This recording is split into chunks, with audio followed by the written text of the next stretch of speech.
We are going to return. We are going to return to finish this video because I sometimes will do that thing where I get halfway through a video and I'm like, oop, we're gonna pause here and finish it the next time that I do news and commentary. And so I want to do it now. So I don't forget. And also because fuck J.K. Rowling.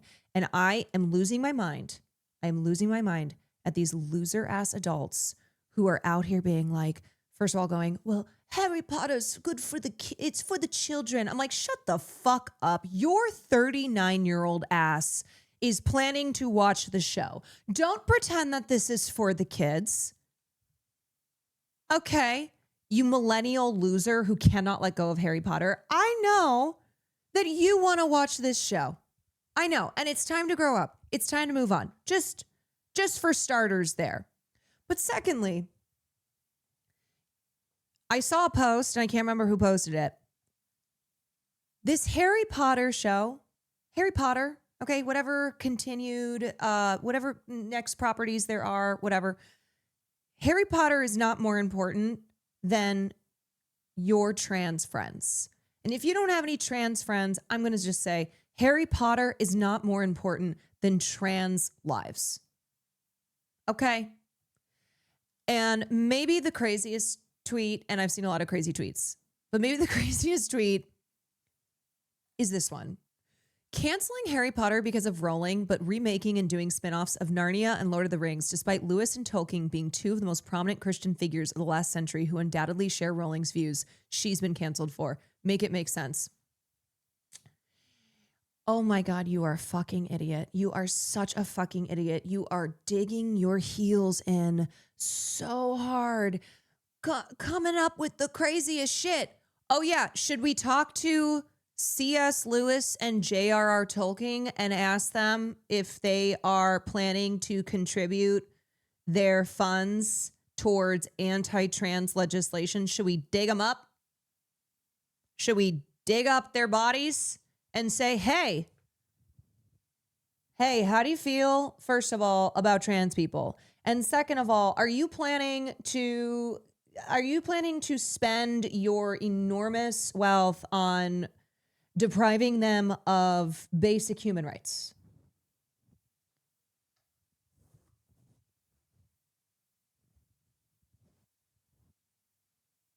Okay, I notice you're not saying anything.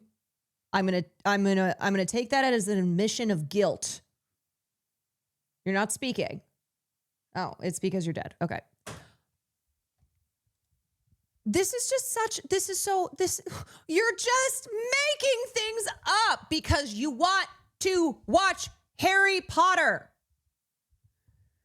And also because you're a transphobe.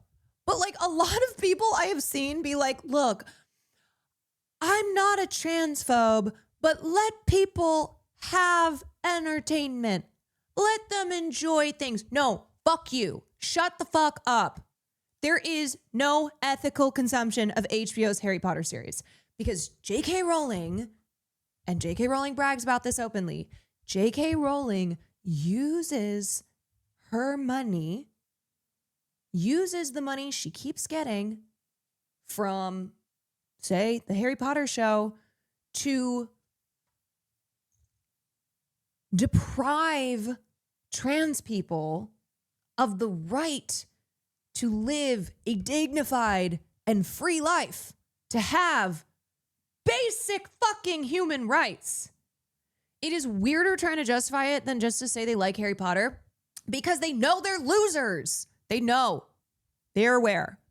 J.K. Rowling has made it, well, not aware enough, but they have a sense of it, which is why they're coming up with the craziest of excuses here. Oh, yeah? Well, how about these two dead people who were Christian? And the thing, too, is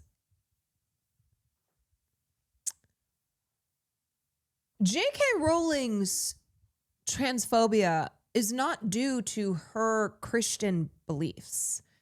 So it is strange to just assume outright, were C.S. Lewis and J.R.R. Tolkien alive, that they would be doing the exact thing that J.K. Rowling is doing, maybe they would be transphobic. But also, what a stupid fucking hypothetical to even be talking about, because they're dead.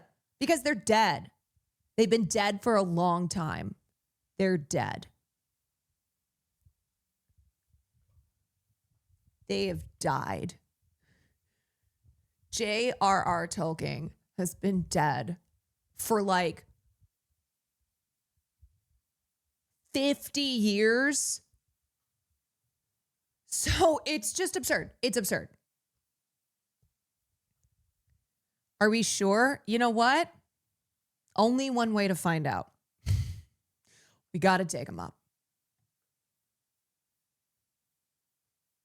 We got to dig them up. There's only one way to know. And if they are in the grave, we got to ask them, because that's the only way to clear this up. J.K. Rowling has made it abundantly clear that she will continue using her fortune to harm transgender people. And just today, I think it was, I saw this. Yes, here it is. Kentucky to pass a bill that would declare trans people mentally ill. I need people to understand that J.K. Rowling absolutely is responsible. Now, not the entirety. She doesn't bear the entire responsibility here. In the UK, more so because she's actively working with those legislators, but she meets with legislators in the United States. But more than that is because she is probably the most high profile, wealthiest transphobe who has really singularly dedicated herself to the issue of trans rights. She is an anti-trans activist. So every single bill that is an anti-trans bill, she bears responsibility, and she would gladly take that. She would take that credit. But J.K. Rowling bears responsibility because of how influential she is and because of how this is her whole thing. Even Elon Musk told J.K. Rowling to shut up. Yes, Elon Musk, who talks about the woke mind virus, who cannot stand that Vivian Musk is trans. Elon Musk at one point was like, yo, girl, I think you got to talk about something else. Can you imagine? Can you imagine being so specially deranged in your hatred towards trans people that Elon Musk is like, hey, maybe you need another hobby? Like, not that I'm not with you, but just saying, you are kind of really in the paint on this. You are, kind of seems to be the only thing that you talk about, that you obsess over. Yeah, a very like, let's put the phones down, girly. Imagine being so annoying that you annoy Elon Musk. Imagine being so specially obsessed with trans people that you have another notorious billionaire transphobe going, might need to chill a bit. We might need to... I'm not very aware of this, but is there any reason she's such a raging transphobe? Like, did a child of her? No. So we actually talked about this the last time that we watched this. We watched the first half of it, and we went through the timeline. And yeah, okay, a lot of people kind of jokingly like to blame the black mold, and I'm not saying that the mold has not contributed to thoroughly cooking this woman, but I think what happened is when J.K. Rowling accidentally liked that transphobic tweet in 2019 and was called out for it. I think it's a classic example of a public figure becoming incensed for being called out on something and it like that like psychologically contributes to a person then further going, well, you know what? Well, you know what? Then I am going to be this person.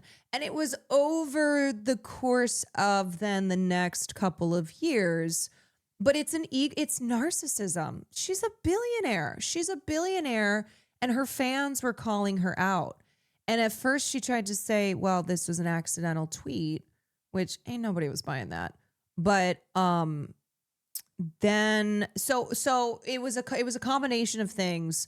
But I think the more that people started criticizing her and calling her out, because prior to that, J.K. Rowling was not really a controversial figure. You know, she's pretty well beloved as a famous children's author, and just did not command this kind of criticism that she does now, rightfully deserved. The more people called her out, the more she turned to the mold. Yeah, I mean, she's just mold in human form. This clip Would J.K. Rowling make a good Roxy Hart in Chicago? Who is this? Who is this? Who is he? J.K. Rowling. He is a she. Oh dear, Tenebrae, that is thank you. not a feminine name in the slightest. You know, I know that oftentimes female Dragon. authors use Drama Dragon, thank you for initials 43 months. so that people assume it's a male writer. So I have to presume that J.K. Rowling was unsatisfied with the way that the world saw her, and then she transitioned herself into a new personality so that the world would perceive her the way she wanted to be perceived. Yeah. Gagging. Would J.K. Rowling make a good That fucking laugh at the end there is so maniacal, and it's so perfect. It's so perfect. So anyway, yes, it is the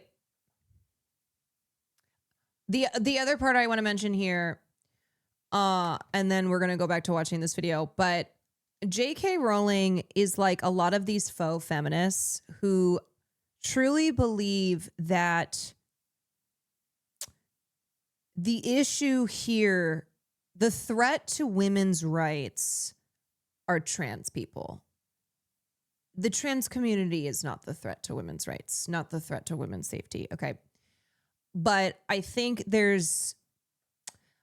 what's mixed in here is this sense that the real threat is too powerful, is too seemingly impossible to dismantle, to like to individually have any control over. And so it, I don't know, kind of further incentivizes transphobes to go that much harder against trans people because they're a scapegoat, because they are an incredibly vulnerable community. They do not have power. They're fighting for their rights. And it's similar to immigrants being a community, you know, being a group that is scapegoated. When you have vulnerable populations of people who are at the bottom of the totem pole, who are fighting for their right to exist, it makes them a very easy target. And because they're an easy target, it means that tangible results, tangible action can occur. And so transphobes see this fight against the trans community rewarded with bills, with cultural attitudes that are transphobic. And so that sense of, I'm doing this and it's actually resulting in this, is, I think, intoxicating. I think it gives them this sense of empowerment. It makes them feel like they actually that their actions are resulting in change.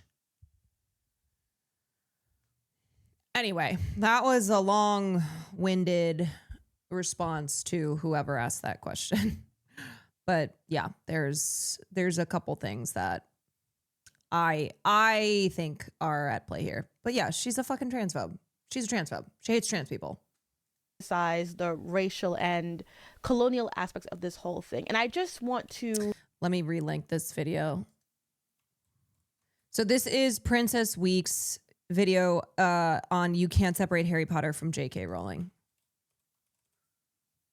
illustrate that point one more time, right? So the Center for Global Development is a nonprofit with the goal of reducing global poverty and inequality by encouraging policy change in the United States and other rich countries through rigorous research and active engagement with the policy community. They have a solid ranking among charities, and while I'm not here to say they are perfect, I didn't do that much research into this part, I think someone who claims to be fighting for women and girls would not take money out of the hands of a charity that does work to help impoverished women and girls around the world. That's suspicious. That's weird. But this is what J.K. Rowling supports, loudly and proudly. In fact, she just announced on the 24th of May that she is starting the J.K. Rowling Women's Fund, and it will be entirely funded by her. And its goal is offering legal funding for cases concerning what she calls women's sex-based rights, entirely funded by the author. I remember someone I wanted to date called me out for calling JK a TERF and said that women need their own spaces and rant about random essay attacks on the streets like they went full psycho, and really revealed a lot about that person's transphobia, even though they had a trans BFF. Yeah, and this is obviously not excusing people like that. What the root of their transphobia is, but it is trauma, and it is trauma that often has been inflicted upon them by cisgender men. Cisgender men. And it's tough because on the one hand, I'm like, look, I am a cisgender woman who's experienced a lot of trauma from cisgender men as well. Okay. I've been assaulted. I have been abused, like it's just, everything. And so I understand your personal experience, the trauma of being in a world where cisgender, straight, white men have a lot of cultural and political power. And so you are a person that has been harmed under this system that is built around and to enable that power. But the difference here is that I know what the enemy is. I know who the enemy is not. And the enemy is not the trans community. My life as a cisgender woman is not going to improve because trans people don't have rights, because trans people can't use public bathrooms, because trans people can't participate in public life. That is not going to improve my situation. That is not going to make me more safe. And it's the same, obviously there's the differences, but the same thing with people's hatred towards immigrants and the way that moral panic is whipped up by reactionary, hateful figures. They take advantage of people's trauma, of their suffering due to their material conditions. they take advantage of people's anxieties and fears, and they drive them towards groups to cast the blame on who do not deserve that blame, who have even less, usually, than the people who are pointing the finger at them. And the other thing, too, I also know, so yes, transphobia makes my life worse as a cis woman. It's not just that my life isn't improved, it's that my life is made worse. I have had people transvestigate me. Now, obviously, these transvestigators are insane and absurd, and the way that they do the collarbone stuff and the jawline and blah blah blah. But it's for it's misogyny. Okay, it further traps me, a cis woman, in a misogynistic system. Transphobia hurts trans people, of course, but it hurts all of us. When bigotry is allowed to exist and when laws are formed around that bigotry, that is a terrible consequence for a society that is allowing that. It is not a measure of a well-functioning, healthy society when bigotry is legalized, when people are discriminated against. That is not a good society.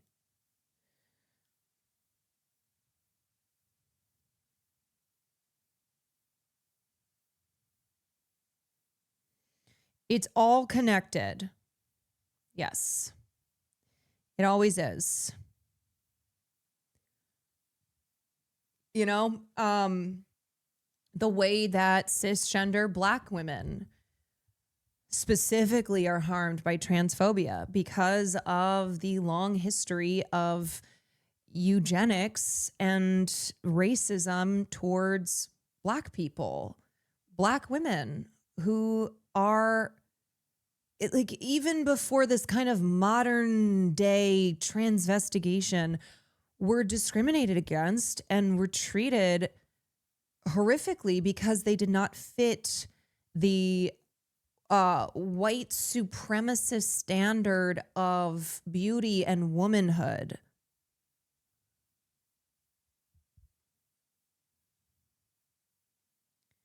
If you aren't a dainty petite woman, then you must be trans. Yeah, and it's like the, women who work out in the gym and get muscles, you know, how that is a manly thing and that's bad. I mean, these are rigid gender norms. Gender is a social construct, and it keeps us in these very, very rigid boxes. It does not permit for freedom for anybody when these socially constructed norms are forced on us. Yeah, it's shit that's made up. It's shit that's made up, and yet it is enforced. 25 years old. You get drunk off half a beer, and you read the Harry Potter series in your spare time. Okay, so there are a series of arguments you will get when it comes to Harry Potter consumption and why people didn't actually be able to do it, and these are the big ones. A, separating the art from the artist. There is no ethical consumption under capitalism, so I need the limited edition for my mental health. B, there are other problematic authors. Why is it always the female authors? C, we should read from diverse authors and authors we don't agree with. D, she's already too rich, so why can't I buy a video game? And why do I have to care in the first place? I read to turn my brain off as an escapism for my mental health comfort. Let's get into it. A, separating the art from the artist. There is no ethical consumption under capitalism, so I need the limited edition for my mental health. You don't fucking need Harry Potter. Okay. I just have to say it again and again and again. And I know the main issue here is J.K. Rowling's financed transphobia, but come the fuck on. Come on. I am a person who Harry Potter changed my life when I was a kid because it was my first real dive into fantasy. Okay. And I would stand in lines at midnight for the book drops and read the books cover to cover and like not even go to the bathroom. Okay. And I very much was obsessed with Harry Potter and yet I not only prioritize the lives of human beings over a television show, but also I grew the fuck up. Okay? I'm an adult. Separating the art from the artist is an aspect of literary theory about reading the text for itself without looking into the author for insights into what is written. It is a tool for critical thinking and textual analysis reading.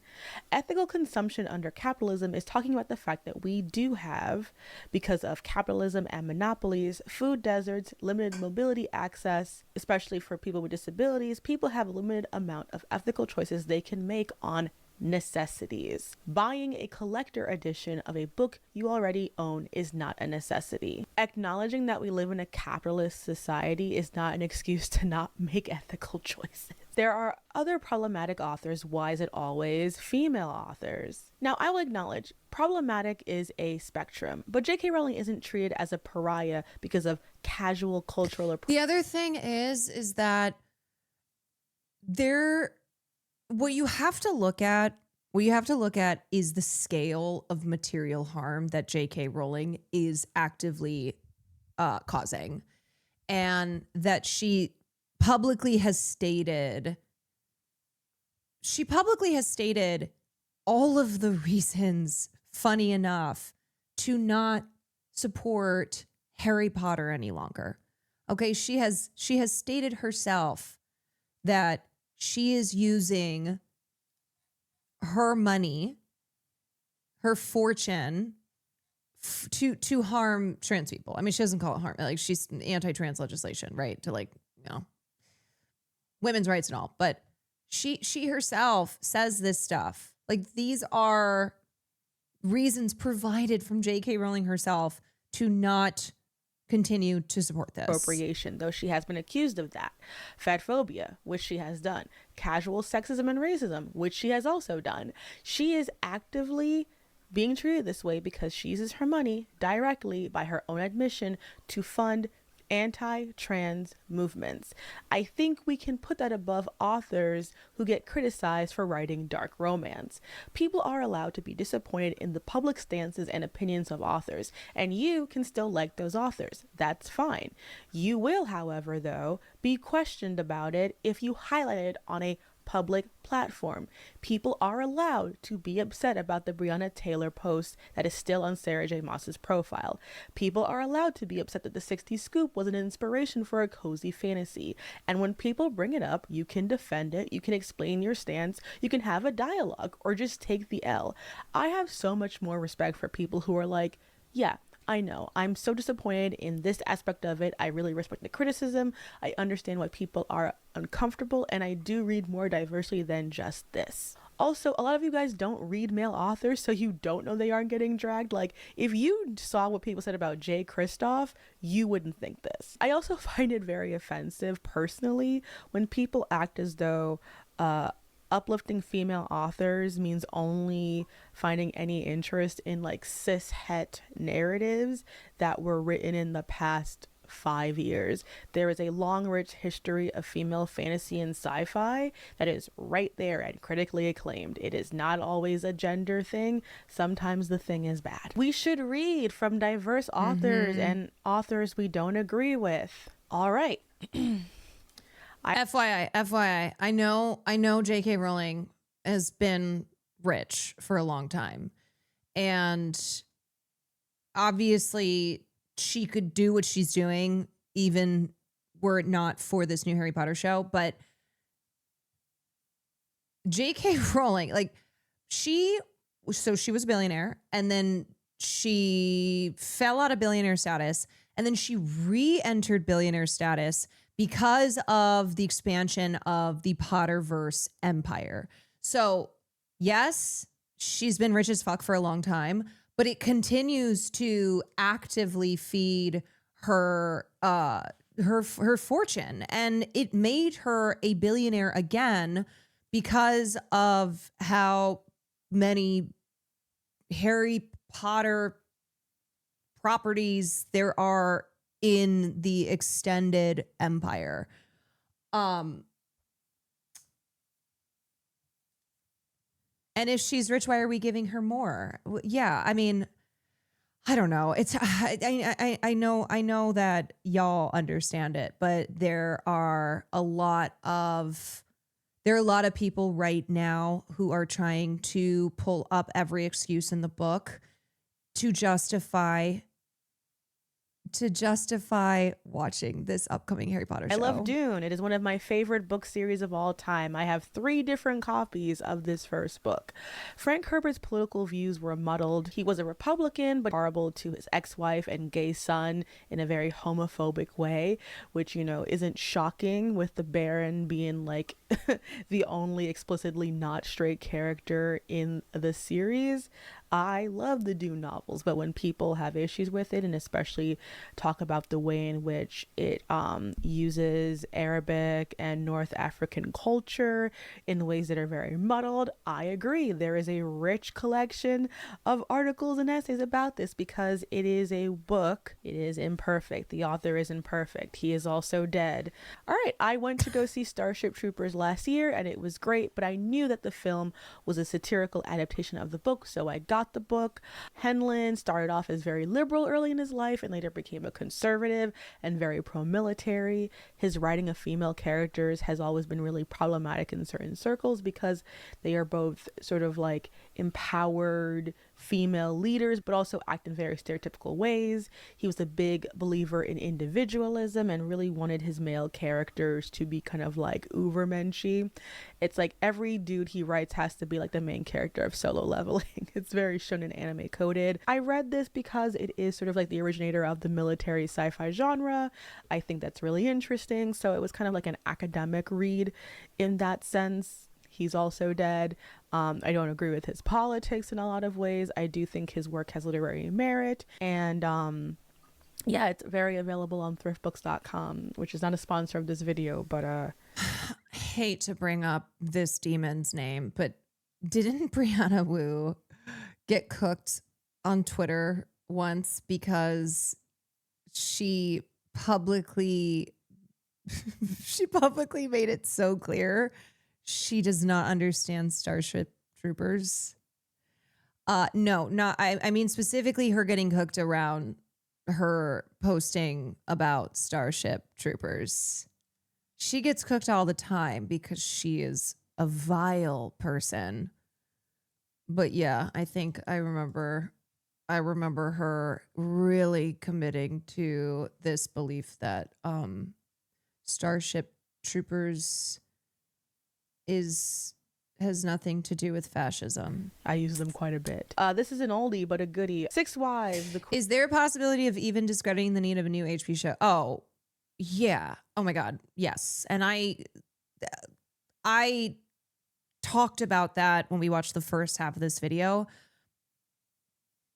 But when I saw the initial images from the upcoming Harry Potter show, I went, oh, this is creepy. This is Uncanny Valley. Who wants this? Who is this for? What is this doing? What new thing is this bringing to the story that's been told through 8 films that came out this century?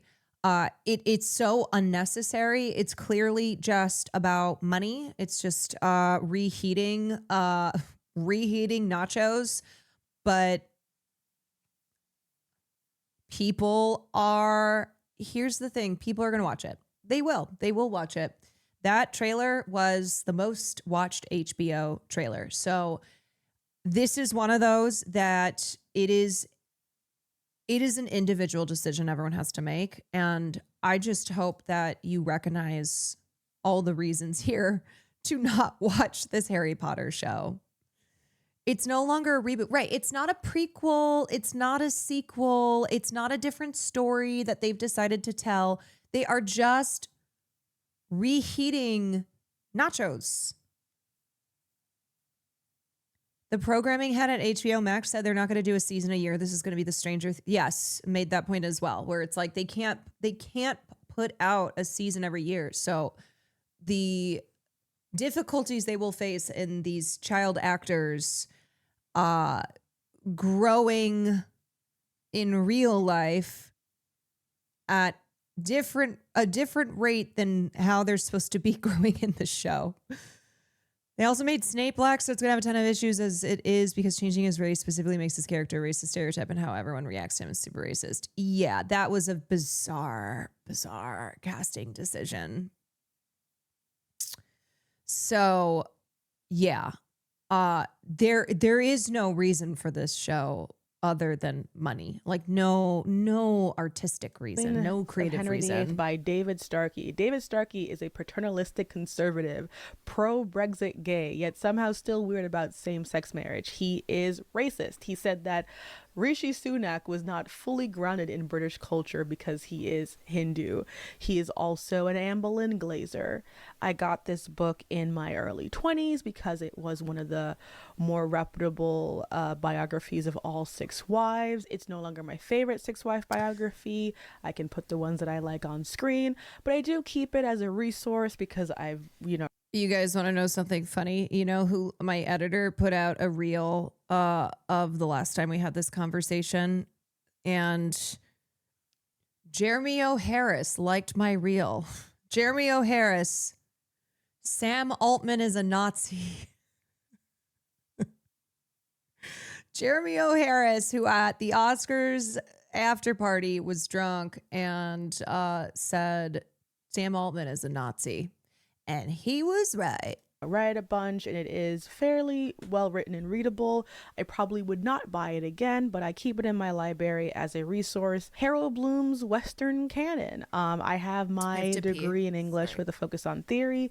Therefore, this book was really relevant to my studies, but I also appreciated the contrarian opinion from time to time because it helps frame counter arguments. I also thrifted this copy. Harold Bloom is dead, but his impact is really interesting. I think he sort of was one of the first anti-DEI people I ever remember reading about. His stuff is really relevant, and I think while I do disagree with him, I do like having him as a reference point for a point of view that I disagree with on hand. And also, what I think is interesting is that even though we disagree on sort of like the theories of resentment, I do have some of his similar taste in books. So it is interesting looking at it from different perspectives. But the big one for this section of the video is Fables.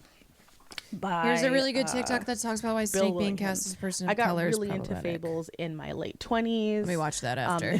In my early 20s, late teens. I didn't really know anything about his politics until after I got this. And Bill Willingham is one of the most conservative men in comics. He said that this book series was intended from the beginning to be a metaphor I missed a Wolf for Among the Us mention. Israeli-Palestinian conflict. And once you know that, and he is very pro-Israel, it's hard not to see. So I have this copy of it. I have not gotten rid of it, but I am transferring it I will to my watch that afterwards parents' as house, well. and I haven't gotten the other ones because I just felt uncomfortable. It has some nostalgia for me when I reread it.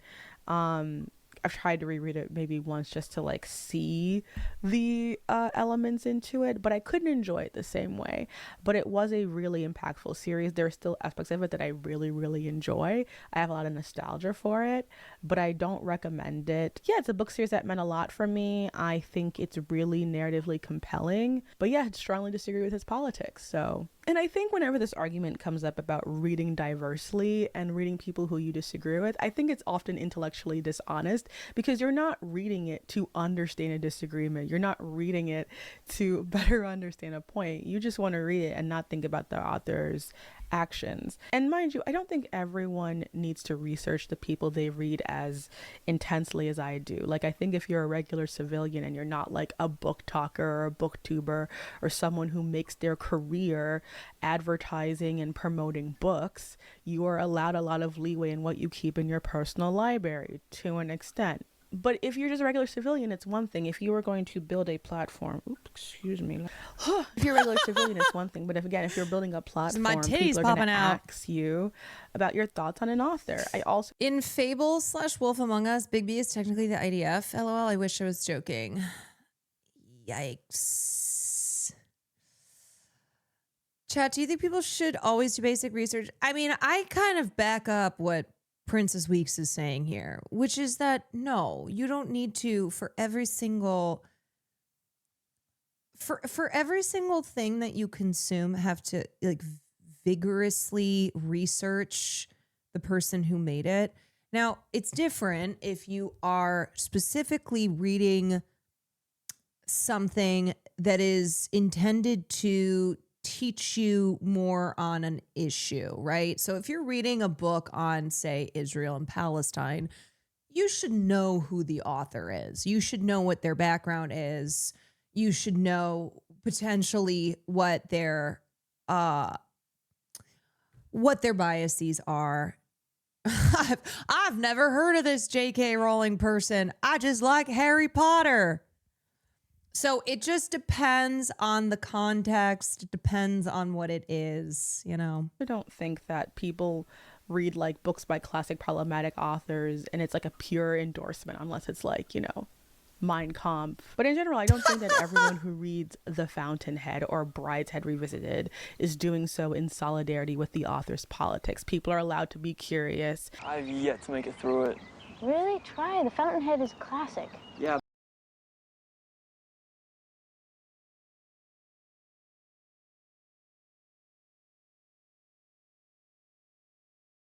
You should probably be able Okay, to tell Rory me what Gilmore. those diverse opinions are.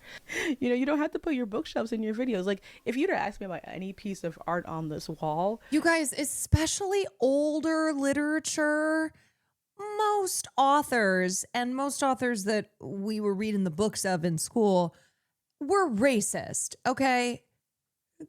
That they did not have woke beliefs.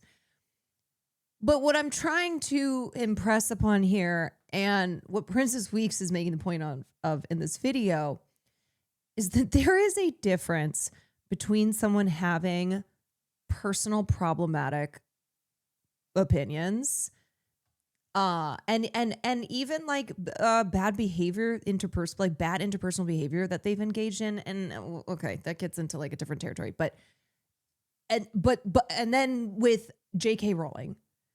J.K. Rowling is intentionally using her enormous fortune to commit global material harm towards an entire population.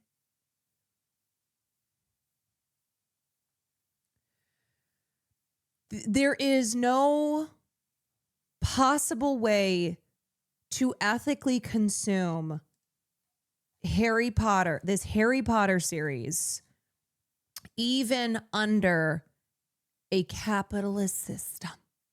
Even with there's no ethical consumption under capitalism, but we can still try to make ethical decisions. It is not possible with someone like J.K. Rowling. and why I like it and any issues about the fan base, I could probably tell you because I put it behind me. So that people know what my taste is. She is actively contributing to the beginning, middle stages of ethnically cleansing out trans people. Yes.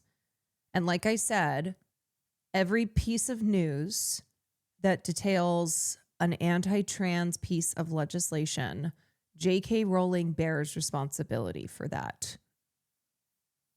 And it's including who I'm voting for in the New York mayoral race. D, she's already too rich, so why can't I buy a video game? Because she can run out of money. If people don't give it to her, she is donating and using it to fund these things. Not giving her money would make a difference. Boycotts can work.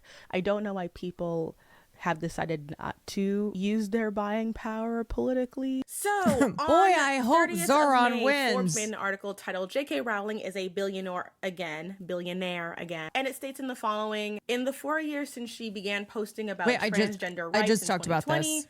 Incorrect, but still, Forbes estimates Rowling has earned more than $80 million per year from the sales of her books and the vast litany of Potterverse brand extensions, including movies, TV shows, theme parks, video games, theater, and merchandise. Even after factoring the high UK taxes and her extensive charity ventures, she has comfortably rejoined the billionaire ranks with a network of $1.2 billion, according to Forbes estimates. It also states in this article that despite the 2022 flop of Fantastic Beasts: The Secrets of Dumbledore, Rowling's money was secured in other ways. By that point, tickets for her Harry Potter and the Cursed Child stage play were selling steadily on Broadway, in London's West End, and 5 other locations around the world, grossing more than $1 billion since its premiere in 2016, of which Rowling shares in the profits. In 2023, a new video game, Hogwarts Legacy, sold 24 million copies, the best-selling game of that year, grossing another $1 billion. Because of that momentum, as I will say later in this video, I'm just going to put it here anyway. Because of that momentum, quote, this is not me saying this is a quote, Warner Brothers was eager to double down on Potter projects. When CEO David Zaslav was hired in 2022, he flew to Scotland to meet with Rowling to find a way to develop new Wizarding World content. While Rowling held the rights to prequels and spin-offs, Warner Brothers still controlled the material from the original 7 novels, which is why the studio pursued a remake of the original series. Eventually, the project secured Rowling's blessing in 2023. Hogan, thank you for the gifted sub. Why do I have to care in the first place? I read to turn my brain off as escapism for my mental health. I'm going to tell you a secret. You don't have to care. It just says a lot about you that when it comes between human rights of your fellow people and nostalgia, you pick nostalgia. You know, trans people are getting murdered, getting their human rights denied, and you want to buy another version of a book you already own and then make yourself the victim for putting yourself in a politically volatile situation. And I think what is funny about this escapism and turn my brain off stuff is that people do this with books with like very clear political messages and then are upset when people acknowledge that. Like, you will read The Hunger Games and come out of that trilogy more concerned with Katniss's romantic partner than the actual politics of the book that you ignore to hate Gale. You have to be reminded that President Snow is evil because he got played by a hot white guy with a buzz cut and somehow decided that Lucy Gray was manipulating him the whole time. Great. You know, you're in a fandom where the core tension of the series is a group of magic supremacists want to subjugate other people, but then make unironic thirst traps about said Death Eaters. And I just have to say for the record, because I've always felt this way, those dark mark tattoos, always a weird choice. There are so many things you could have gotten. That was never... It's a little messy, but I can't even blame Potter fans, because considering that people market the stormtroopers, it really is, you know, branding. Fandom has never been perfect, and I think we've always had elements of cringe, elements that we wanted to keep more in the shadows, and social media, but especially post-COVID, TikTok has allowed people who likely would not have had an interest in engaging that. That's a thing. Oh, honey. People have tattoos of Jeffrey Dahmer, like real life serial killers. So, yeah. Oh, yeah.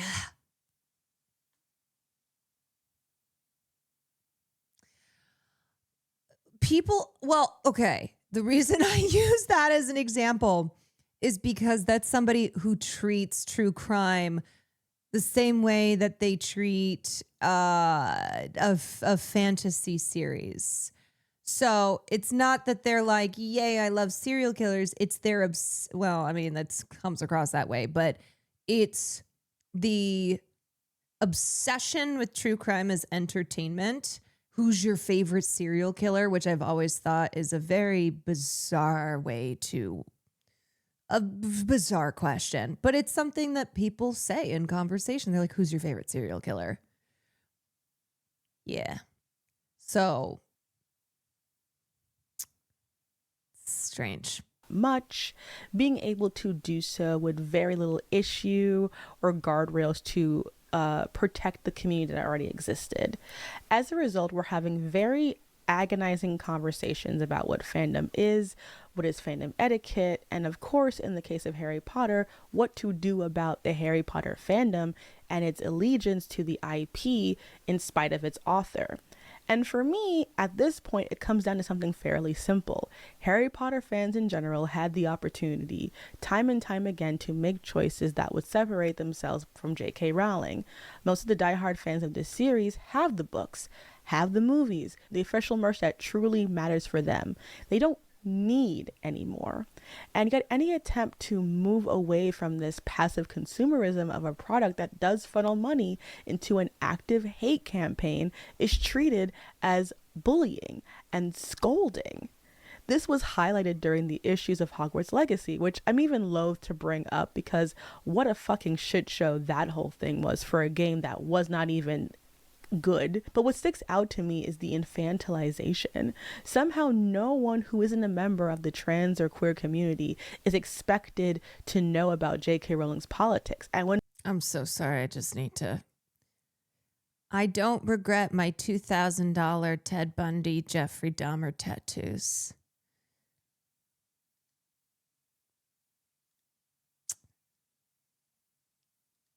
Why is it always a white lady? Why is it always a white girl? Brittany spelled Britnee. I don't feel guilty for anything. I feel sorry for people who feel guilt, is the quote accompanying the tattoo of Ted Bundy. And that is something that Ted Bundy said to an investigator once. Yeah, she has multiple serial killer tattoos. She refers to it as hashtag serial killer tattoo. Having these displayed on my body is solely for my own personal meaning, as is for someone who has a beloved pet, initials of a loved one, or perhaps a silly joke tattooed on theirs.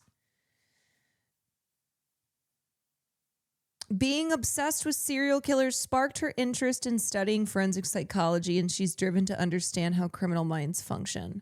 I don't condone the hostile crimes of serial killers by any means. I'm simply intrigued as to why they do it. So you see what I'm saying? Where it's like, the reason I use this as an example is because it's people who are saying, well, it's not that I like condone what they did, but they're my favorite serial killers. They are what made me obsessed with true crime. The way that true crime as a genre has cooked a lot of people's brains. As someone with a psych degree, I can confirm a lot of psych majors I met are pretty screwed. people bring it up, share videos that illustrated the issue in good faith, the goalpost moves. All of a sudden, gamers are being impacted. The workers of the game industry are being impacted. Never mind that you do not support Gamers are the most protests or strikes of these people, or don't support the games that they tell you that they had to do massive crunch time to. No. And what was sad to me then and sadder to me now is that the solution was always very simple. Like, It didn't even have to be a boycott. Just don't buy the game the first few weeks, make a stand, and then you can buy it on sale. Yeah, it's like streamers who I'm sure meant well and would probably, funny enough, get this more since so many of us are boycotting right now for political reasons, seemed to at the time be annoyingly obtuse that somehow they could shame J.K. Rowling. She is shameless, and it's not a coincidence that following the game's moderate success, this TV show remake was announced. Warner Brothers has seen that people do not care, that even when given a way to consume Harry Potter without spending money, people will find a way to spend money anyway through the binding of fan fiction. And as someone who reads fan fiction, loves it, again, open tabs, fan fiction podcast, me, Tappy Toeclaws, and Amy the Amazonian. It's not safe for work, very queer, and very raunchy. Someone who loves it, stands behind my favorite ships, problematic as they are. The disappointing thing about being a queer woman who loves reading is the amount of people who want art to be apolitical out of a fear of being perceived as a bad person. Just because you have convinced yourself that it is 2009 choice feminism praxis to enjoy this franchise without politics doesn't make it true. I have been on Reddit boards for many parts of this fandom, parts you would think know better, but they don't.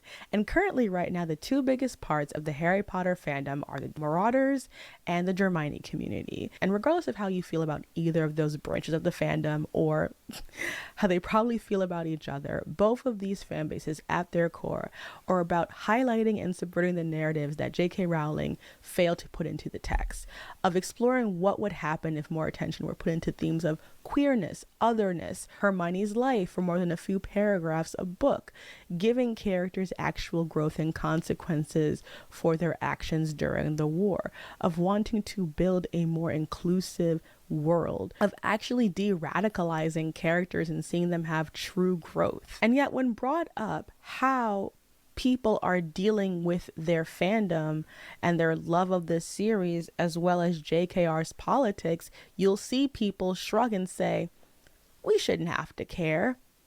It shouldn't matter. And it's honestly embarrassing. Like, on top of just bigotry, the series, ironically, is about not giving in to bigotry. Even separating the art from the artist is not possible because people are so nostalgia pilled that to them, Harry Potter is the best thing they've ever seen, they've ever read. And as someone who's been in this fandom for ages, they can't even handle discourse about the way the book as written is with a touch of critical thinking. Or you gotta read more. You gotta read more. It's like the crowd, the one movie a year crowd who will pick a film that's a big movie that came, big studio movie that came out, and it's like you got to watch more movies. Even recognizing that Rowling did not invent the concept of a magical school. You know, the anti-intellectualism and making everything into capital, even if it doesn't make sense, has only allowed Harry Potter to fester as a fandom that gives an alarming amount of power to its creator, and the desire of publications to tap into this more explicitly than ever before. If Celerate Reader in school was the last time they read on a regular I was basis. getting ready to film this, the casting of the new trio of the Harry Potter series was announced, and everyone began trying to figure out what race this young girl is who's playing Hermione because she's dark. You know, she could be mixed race. She could just be Greek. But what she explicitly is 11.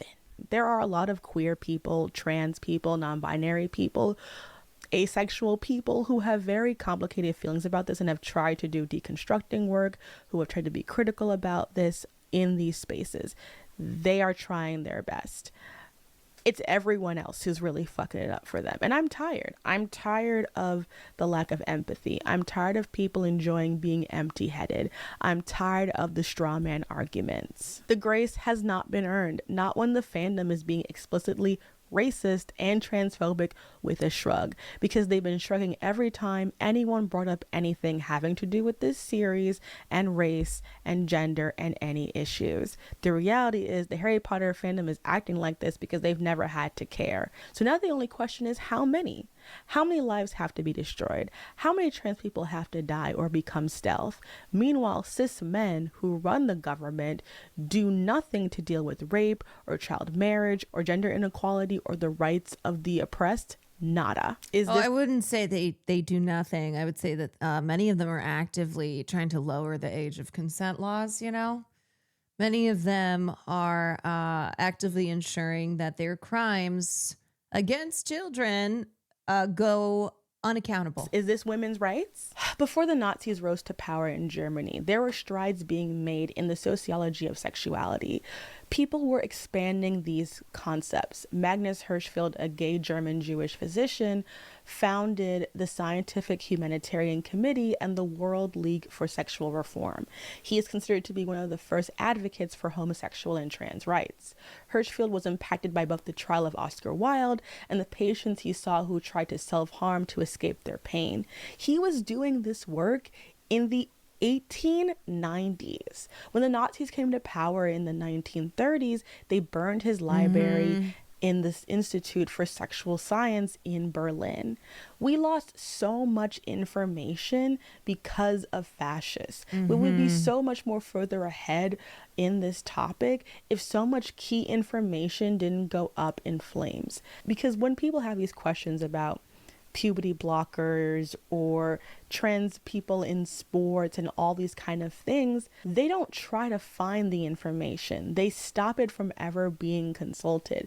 They are trying to actively push trans people out of public life so that we never have to integrate, so that we never have to ask these questions, to make them a permanent other on purpose. They are limiting them on purpose, and they're limiting you on purpose. I'll say this too. I am a cis Black woman. I have more in common with trans Black women than cis white women. These gender critical scammers want you to believe that there is some universal woman experience they are protecting. White cis women are not a universal standard of womanhood, especially not for me. Like, sorry, I'm a descendant of chattel slavery. Black enslaved women were often biologically female and offered none of the social protections and expectations of womanhood because they were not considered people.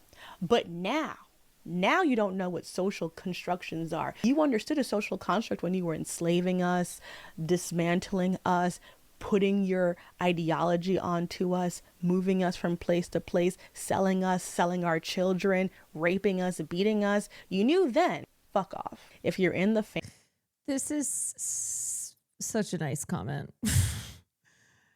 Caroline, I genuinely think you have all the skills, beauty to grift in Hollywood if you wanted. Yet you help others. I appreciate you speaking with the right things and speaking up with intersectionality.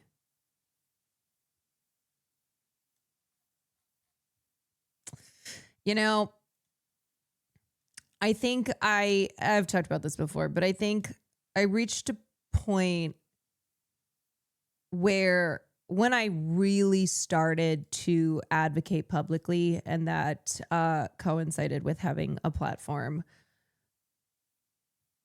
I can't stop. I won't stop, but I can't stop because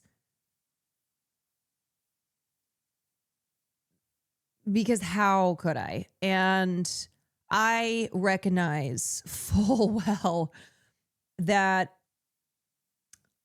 my dreams that I had once upon a time in Hollywood and in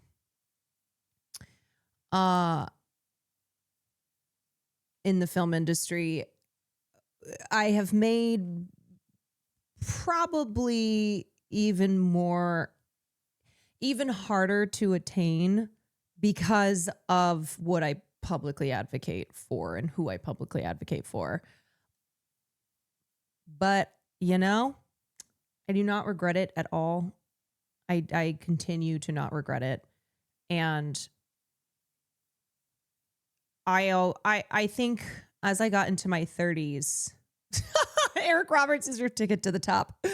I think as I got into my 30s, I'm not a person who actively thinks about death often, but I think I think about what I will have left behind and whose lives I would have made better, would have done what I could to improve their lives. And that is, you cannot put a price on that.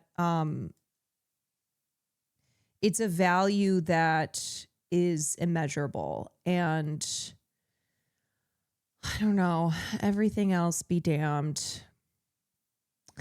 Everything else be damned. And I'm very happy to be where I am. And I feel very lucky that I am a person who now this is my career.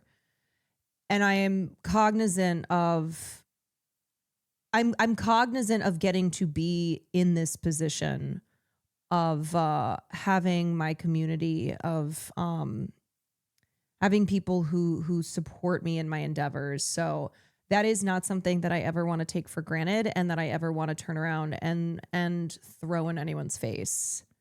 So it's not even, yeah. So it's not even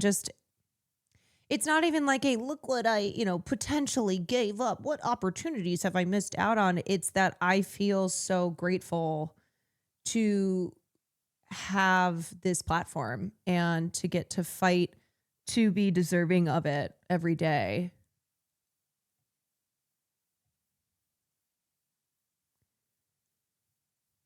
Some things simply are more important than others. Yeah. And honestly, I gotta say, being a performer is always in my heart, always a theater kid.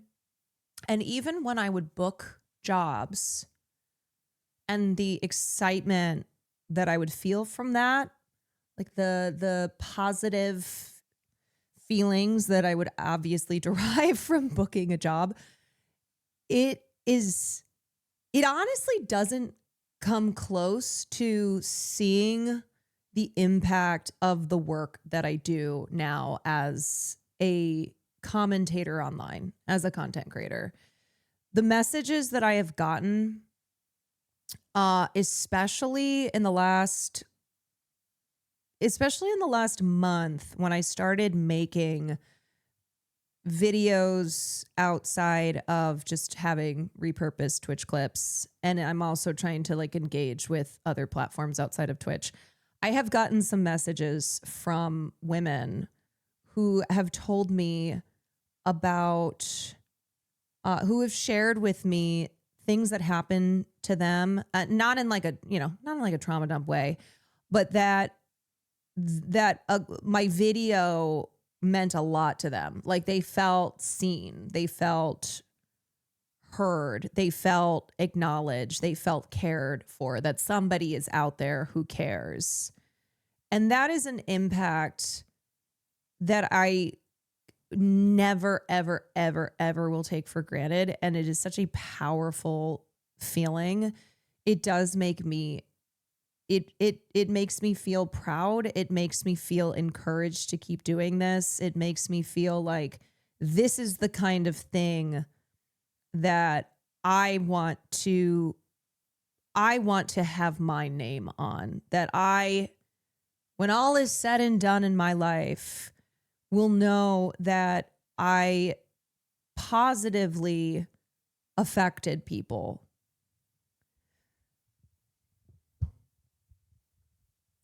It's an incredible thing to be told your work makes someone feel seen. Yes. And I just, the thing is that maybe I would have had success if I kept going in the film industry, and who knows, maybe later I can get back to screenwriting. I don't fucking know. But I don't know if I would have ever, I don't know if the work that I did would have ever been as meaningful. I just don't know. And I know right now that it is meaningful, that it really means something.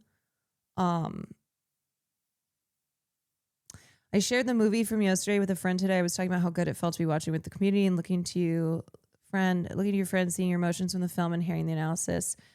Yeah, where it's like, that's not a piece of art I made, but it's a piece of art that I can share with a lot of people because of the community that we have. And that is awesome. Like, that is so awesome to me, that I might not be the person who's making that a piece of art like that, but that there is still so much value in highlighting and sharing something like that. It's just, yeah, it's just a different path, and one that I did not foresee for myself, but one that I feel really lucky to be on. So thank you. Thank you for that comment.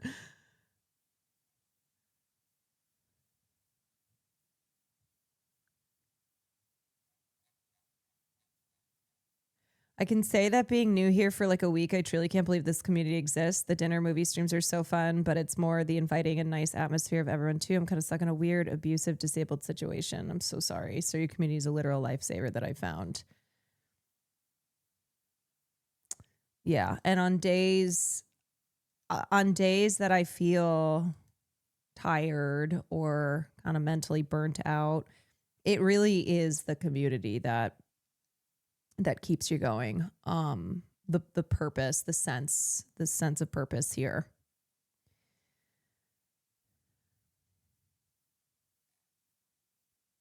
I'm happy I finally found a streamer who isn't wrong about everything. Yeah, why is it that people who are wrong about everything are wrong and loud about, like, they're loud in how wrong they are about everything?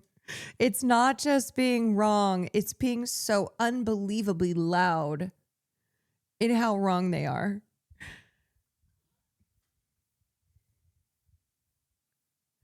LGBT sound system, thank you for the 10 months. All right, we're almost done here. Fandom, and you want to be able to enjoy the fandom, you have to be louder about all this bullshit. Like, I'm sorry, you have to look to your neighbor who's doing bullshit and say, cut that shit out. So this is what this is. It's a call out, but also a call in, because I know that there are people in this community who just need the permission to be able to say, you guys are disappointing me. Like, I'm sorry, if you ship Hermione and I'm sitting here as a Hermione shipper myself, and your favorite ship is between literally the scolder in chief and the person who needs scolding the most, and you're gonna sit here she and really tell is me in the fanfic that you don't care about the politics of what's going on in the world, you're a joke. Do better. Just because the Marauders have created all of these queer headcanons, that means nothing. That means nothing if the only reason why you're not excited about this new show is because it's not the Marauders. So if it was the Marauders, then you don't care that she's a transphobe and gonna get money off of this. So for a lot of this video, I have been very curt and very stiff, and I wanted to take this moment before I get to the last line of the video to be in a more civil control state. That's so wild, because she's perfect. I ended this conversation as someone with any illusions of like. I so feel this too, though, that like sometimes I'll go. Sometimes I still tone check myself, you know, and I do think that this is. I think this is something that women have a tendency to be checking themselves on in a way that men don't necessarily. And like, she's so chill. She's been cooking, but she's also very chill, very level-headed and chill. But yeah, this is something I always have to kind of go, okay, Caroline, were you actually being, well, first of all, was it justified if you had a less than chill tone? And also, was it really that unchill or moral superiority, anything like that? I was raised in an anti-black, anti-queer, anti-intellectual society. I know what it's like to unlearn things, and I loved Harry Potter, okay? I still, on a certain level, love Harry Potter. Thank you, Nick. I still Thank enjoy you. Harry Potter fan fiction.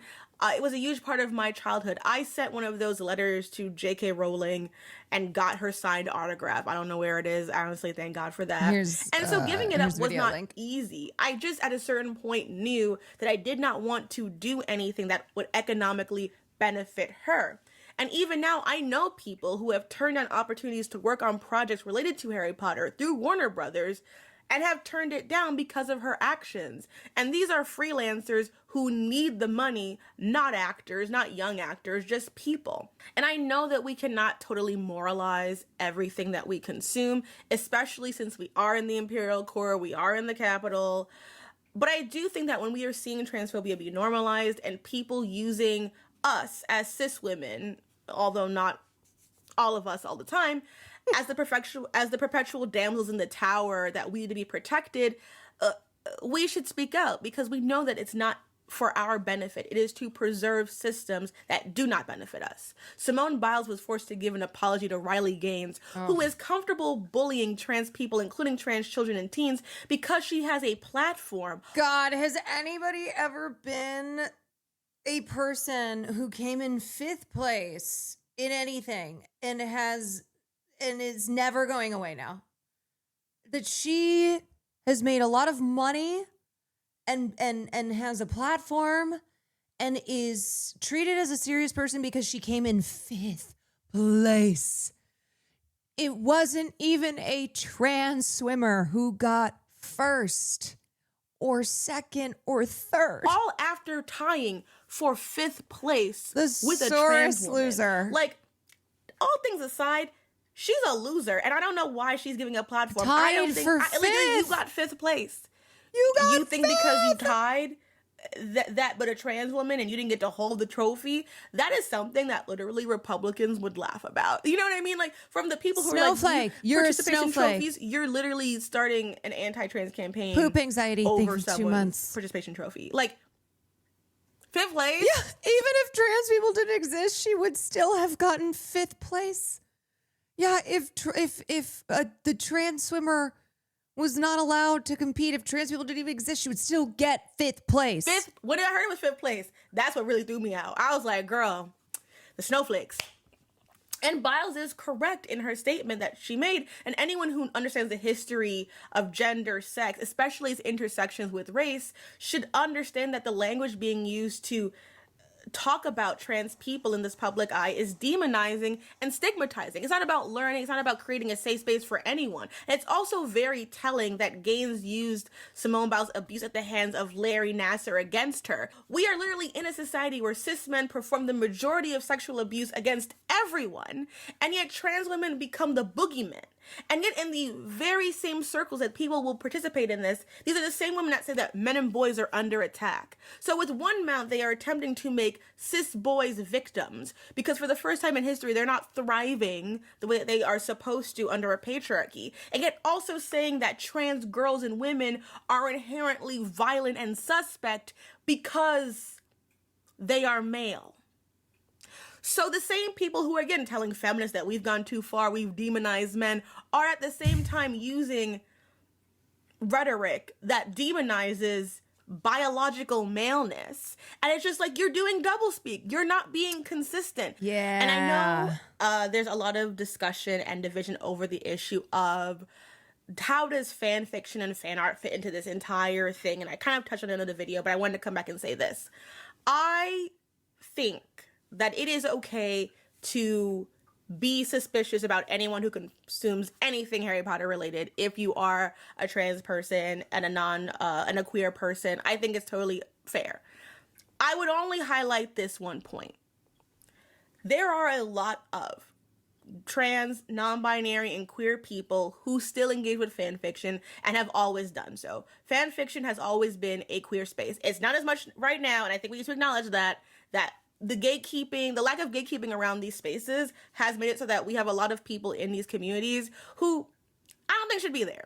Honestly, they don't come with the good vibes, they don't come with good intentions, but they are here nonetheless. So I think we need to be aware of the fact that, like, what we are dealing with is a lot of issues that are not at the root of the average fan community, but an issue with Harry Potter specifically. And a lot of queer people use this fan work as a way of consuming something that they love that does not financially benefit J.K. Rowling.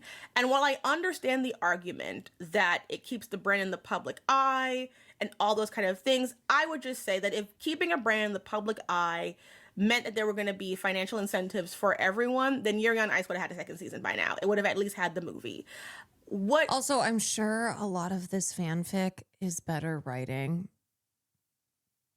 than JK's. Makes Harry Potter profitable is because people buy stuff, and people need to stop buying stuff. Stop buying stuff. Stop buying it from the stores. Stop watching it. Stop engaging it. If you already have the books, reread them. No one's coming into your homes to snatch out your books. I have a friggin' Harry Potter wand that I still have. I think it's Harry Potter. I got a lot of wands. I have it. No one's coming to steal it away from me. I have a Slytherin shirt. I have my silly Hermione mugs. No one's coming to steal them from me. Someone who's watching this video who's like, little do you know that I'm the wand stealer. Because also I got those from Etsy. But there are ways to ethically consume this thing that you love without giving your money to her. And when you give your money to her, you are crossing that Rubicon. You are now being complicit actively. And there are so many people doing that focusing on the people who are not giving her any money, I don't think is not that it's not necessary. I think it's a poor use of resources because they're not the ones causing this issue. It is the general public's general passive consumption of Harry Potter and attempting to remove themselves from it, even as they are physically giving her money. So I think that should be the priority. I think we can have our interpersonal conflicts about fanfiction and fan art. I think definitely promoting it online is definitely now a lot more dubious. I think a lot of that is just, unfortunately, capitalism doing what it's going to do. And a lot of that is, of course, sorry to say, a lot of cishet white women ruining it for a lot of people once again. Nothing to be done about that. However, I do think that, again, the incentive should be making people at least double think before they go see The Cursed Child, because that's not people reading fan fiction. That's not people doing fan art. That's just the general Harry Potter public, and they are the problem. More so than anybody else besides J.K. Rowling and Warner Brothers. Also, Cursed Child is one of the most whack ass pieces of literature. It's truly cursed. It is so ass. It is so cursed. Well, I don't know how to wrap this up any neater, so don't buy Harry Potter stuff.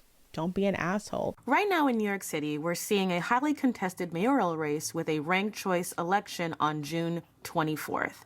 With so many candidates and so much media coverage, God, do you guys think Sauron's gonna win? it can be hard to navigate all the noise. And that's exactly why I use Ground News. I myself am aligned with UAW and will be ranking Zoran Mamdani gotta give her first. Mamdani I gotta has give her been the trailing ad. Cuomo this election, Gotta but give things her have the been ad. changing since his fairly recent endorsement by Alexandra Alrighty. Ocasio-Cortez, something I found out about on Ground News. You think Brad Landers got it? And information overload I don't know. by giving I you mean, a clear, unbiased Zoran's view only of how polling different at outlets cover the same story. less It than shows you a visual 1%, breakdown of the political so bias, factuality, and even media ownership. I think it's gonna be so Cuomo. you can decide for yourself rather than having headlines. I think the decide for Cuomo-sexuals you. are Take Alexandra coming out Ocasio-Cortez's strong. recent endorsement of Zoran Mamdani, for example. On the left, MSNBC's headline reads, "AOC just No, gave a Mo. boost to New York's Cuomo. new socialist superstar." Quo- Meanwhile, on the right, Quo Louder no. with Crowder frames it as, Yeah, what "Woke about socialist Curtis mayoral Sliwa? candidate promises Huh?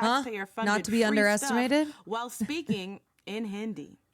This story has been covered by more than 70 sources, with 50 coming from the left and only 24 think it's gonna be coming from Curtis the right. Sliwa. Using Ground News, you can quickly compare these Curtis headlines, Sliwa. apply filters, and see source counts, so you're never stuck in an echo chamber.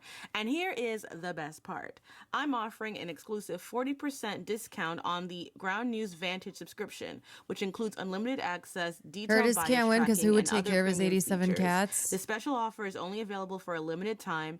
Support independent journalism and a clearer picture of Whoever the world loses. by trying Ground News Vantage today. Again, visit ground.news. I found Ground News very. I talked about this with some friends recently. I think what it is that discount now. it's a lot of times ground news will say, oh, these are, they don't properly identify biases correctly. And I think a problem is that they use, they make use of AI to kind of source different news biases. And so that itself is biased. Yeah. The blind spots. So I think it's just something that kind of inherently has issues, but it is also one of the few sponsors that people who produce leftist commentary on YouTube can get.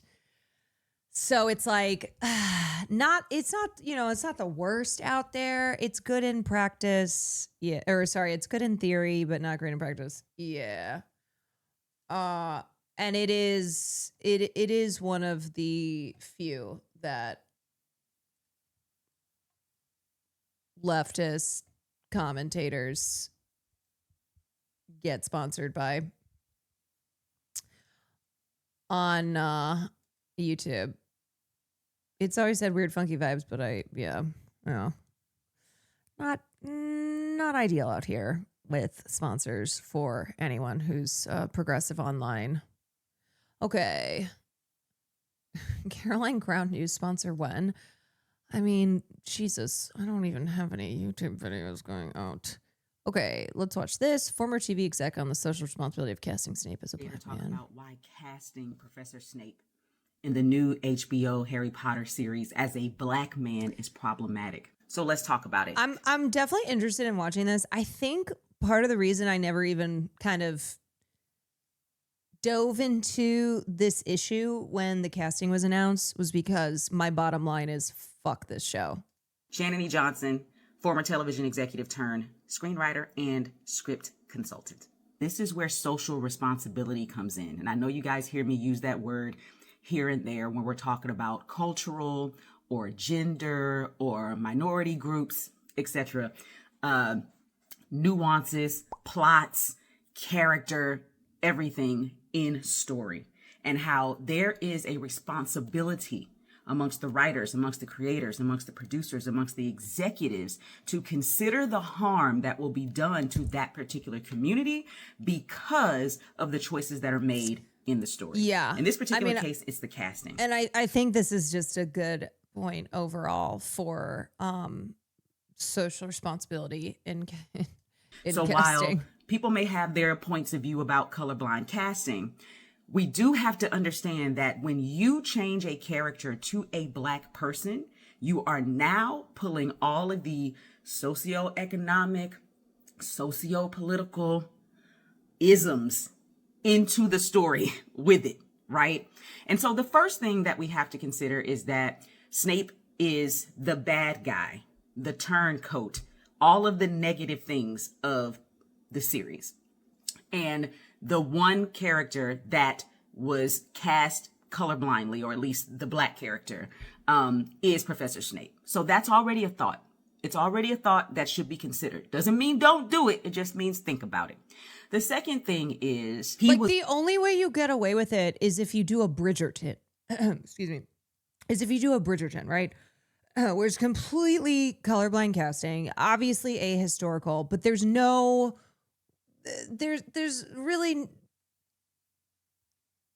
it can happen because of the social and political context of race kind of just being devoid of it being devoid of anything to do with the show. Bullied, but they made him the only one in Harry Potter's this situation, father, who is a more affluent boy. And there is a scene in the movie. It doesn't mean that it's going to be in the series, because the series does Harry's not have gonna to be be one-to-one. like, I love all my professors except the one who's black. So the other thing is, we don't know how they're going to play Snape in this version. But in the movie, there is a time when you're like, Harry, that's kind of racist. Harry Potter's father actually hangs Snape from a tree. I'm doing it like this because it's magic and it looks a little different. However, when that becomes a black man hanging from a tree, there's a totally different It's just conversation. really different vibe. One of the other things that was brought up is that Snape is bullied because of his nose, because of his greasy hair. Now we've cast a black man and given him locks. And locks already have their own negative implications that black people have been fighting against since the beginning of time. But now to call a young black man stinky and unclean because he has locks. I mean, we all remember Juliana Rancic and her comments on Zendaya when Zendaya had her hair in braids. Remember that? Let me see if I can pull up the exact throwback to what Zendaya said after Juliana. Fuck. How do I get out of this? Okay, whatever. Why does it double? Right click the tabs. Right click. New tab to the right. Move tab to another window. Arrange split view. Separate. Okay, thank you.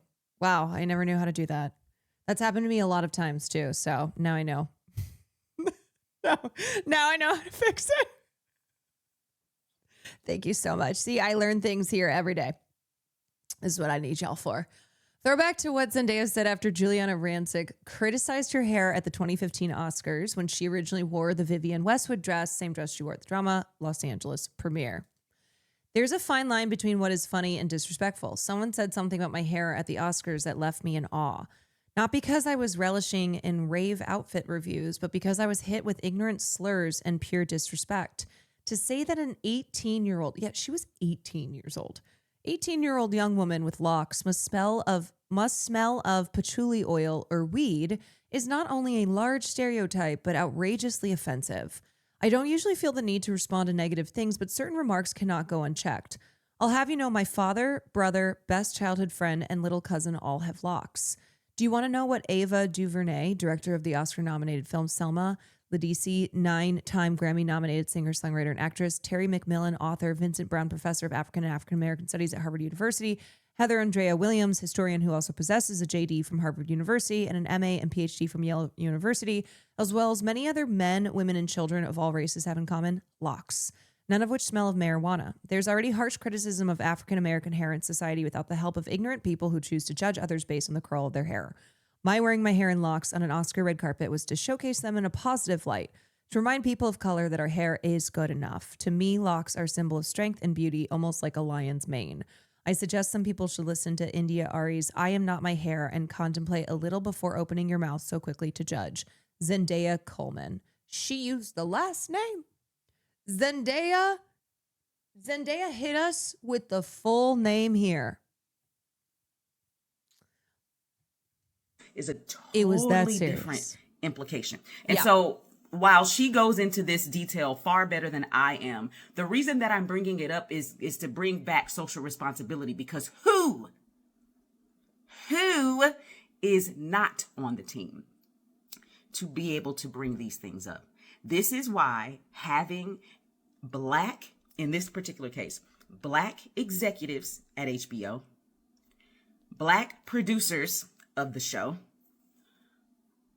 black consultants, because you are making a change that is going to affect culturally. Snape is going to show up differently because he's a black.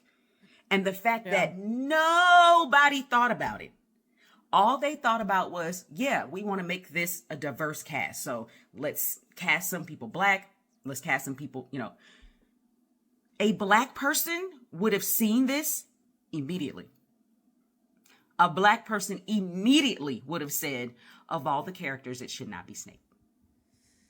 And this is why it is important, to the executives out there, if you don't have people who can represent the stories that are going to be told in your film, in your series, this is why you bring consultants in. Yeah. People like me, right? But this is also why I run my program, the executive training program, because we need more executives of color. We need more Black executives.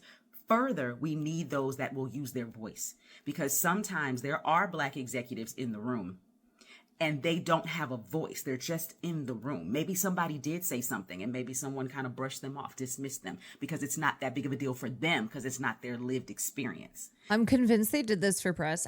There's definitely a part of me that's cynical and thinking that they cast Papa Estidu in the role of Snape because it would elicit discourse. Wouldn't put it past them. So this is why you bring consultants in, because consultants are brought in for their voice. You don't diminish them, because you actually want their point of view. You're paying them for their point of view. So I am interested to see how this plays out, how the story has to change, which is just going to piss Harry Potter fans off. I'm a Harry Potter fan, but I also don't necessarily need things to be remade. So who knows if I'm going to watch it. I might, because it's HBO, and I expect HBO to make good content. But we're going to see what kind of decisions they make. We aren't supporting J.K. Rowling. Oh, no. Don't do it. Don't do it. Is Black, because if they all the points here are good, but as I said, this wasn't something that I initially got into the discourse on, because I was like, oh, well, we're not watching this show though. we don't care about the Harry Potter show. Play it 1-to-1, gonna have a lot of angry people. So and that's why we're not watching the show. Yeah, I mean, otherwise she makes, of course, a compelling point. But yeah, if just steal it if you want to watch it that bad. Yeah, seriously. And if you pirate it, like, why does anyone need the show? Why does anyone need to watch the show? Nobody needs the show. Nobody needs the show. Nobody needs the show. It's nothing to do. Just watch your freaking movies if you have them on DVD, or pirate them, or I don't know. Just don't watch the show.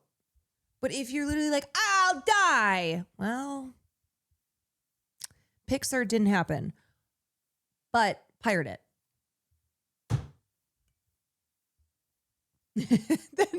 then die. Yeah, then R.I.P. I guess. It's like, who's the one guy who makes the those really, really funny TikToks where he's like, then die, and he has the doon doon doo doo. You know what I'm talking about? That guy where he's like, he does a lot of the kind of retail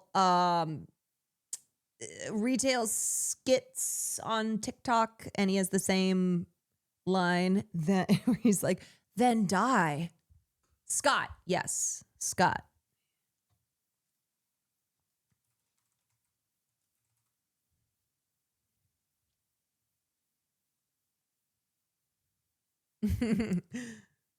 Then die.